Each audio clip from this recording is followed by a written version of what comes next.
run ahaantii maanta ma qiyaasi karo shucuurteeda ilaahay baa mahad iska leh nabad qab iyo caafimaad qab dib isku kan soo celiyay waxaan boqolkiiba boqol aadiga mahad celinayaa sida quruxda badan sida balaaran ay soo dhaweyseen dadkaygii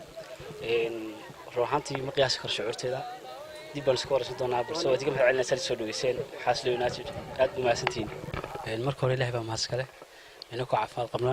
suukan keenay goobtan aan ku suganahay waxaan iga mahad celinayaa sida quruxda badan leh aad soo dhaweyseen walaalaha igu qaaliya asxaabtayda waan ku faraxsanahay inaan dib u kulano inagoo muddo kala maqnayn waxaan sidoo kale mar labaad iyo mar saddexaad iyo mar afraad baan iga mahad celinayaa sida sharafta leh aad soo dhaweyseen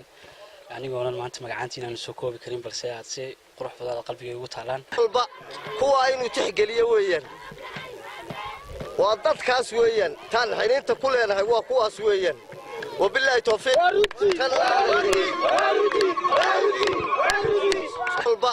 kuwa inuu tixgeliyo weeyaan waa dadkaas weeyaan tan xiriinta ku leenahay waa kuwaas weeyaan وبالله توفيق